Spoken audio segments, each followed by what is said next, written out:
Selamat sore, Romo dan teman-teman semuanya.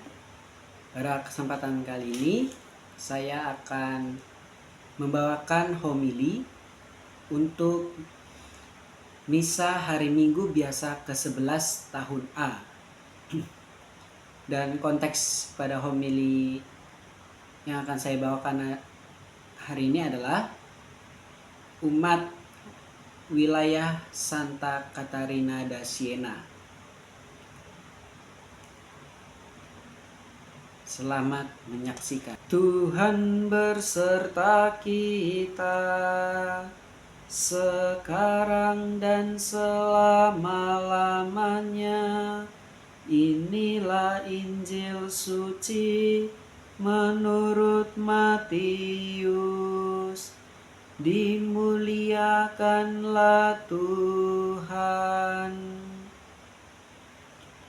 Melihat orang banyak itu, tergeraklah hati Yesus oleh belas kasihan kepada mereka, karena mereka lelah dan terlantar seperti domba yang tidak bergembala. Maka katanya kepada murid-muridnya, "Tuaian memang banyak, tetapi pekerja sedikit. Karena itu, mintalah kepada Tuhan yang empunya tuaian, supaya ia mengirimkan pekerja-pekerja untuk tuaian itu."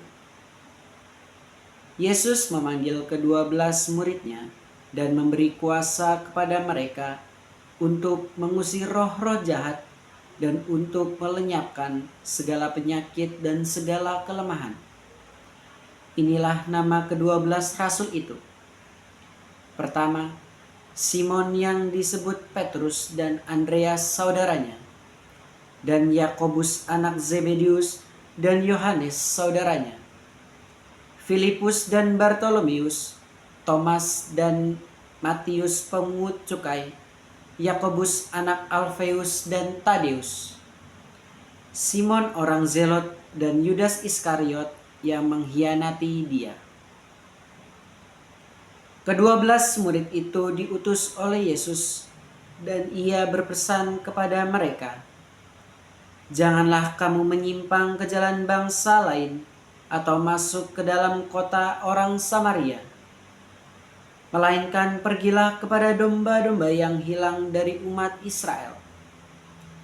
Pergilah dan beritakanlah, kerajaan surga sudah dekat. Sembuhkanlah orang sakit, bangkitkanlah orang mati, tahirkanlah orang kusta, usirlah setan-setan. Kamu telah memperolehnya dengan cuma-cuma. Karena itu, berikanlah pula dengan cuma-cuma." Demikianlah sabda Tuhan. Terpujilah Kristus. Bapak, Ibu, saudara-saudari yang terkasih dalam Kristus, dalam kehidupan sehari-hari kita sering menjumpai orang yang terlihat kuat dan baik-baik saja, tetapi sebenarnya sedang memikul beban yang berat.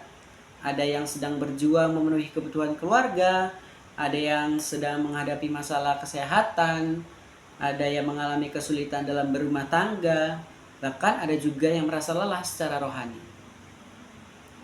Di tengah berbagai persoalan itu, seseorang seringkali hanya membutuhkan satu hal sederhana, perhatian dan kepedulian dari sesamanya.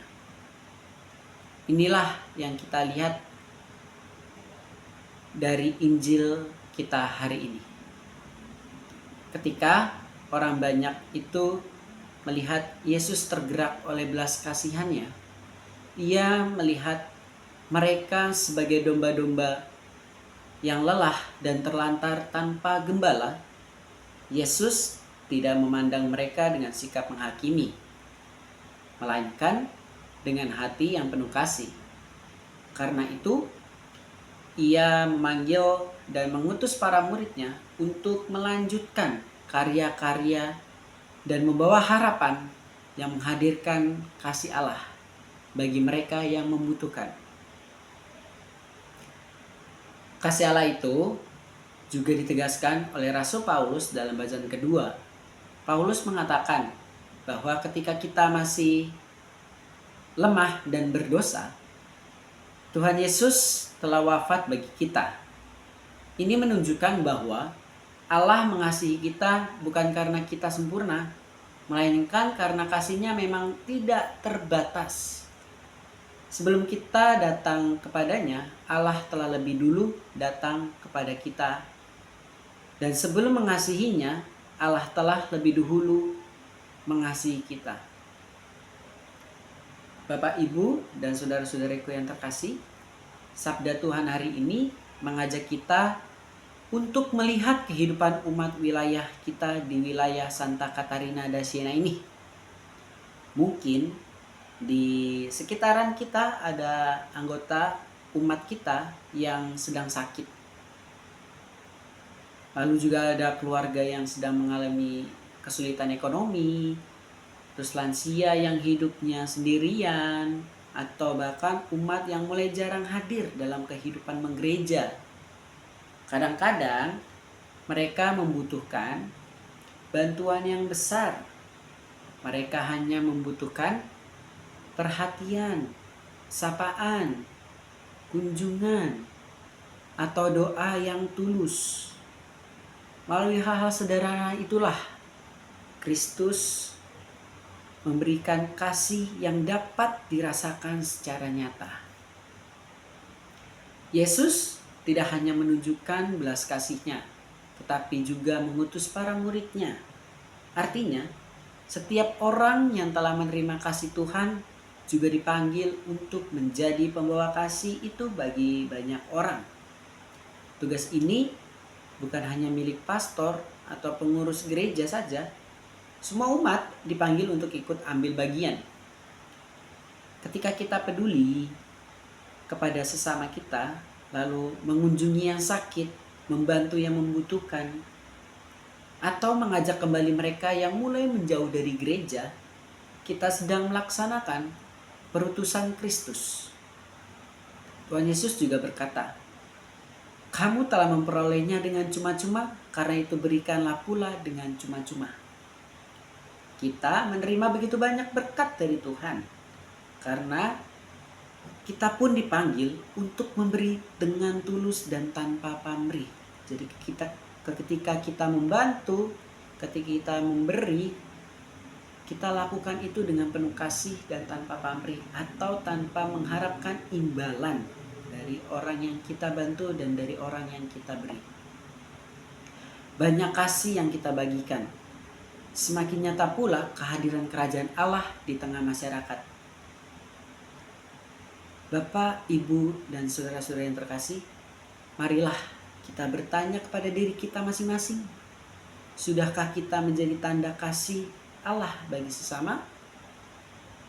Sudahkah kita peduli terhadap anggota wilayah kita yang sedang mengalami kesulitan?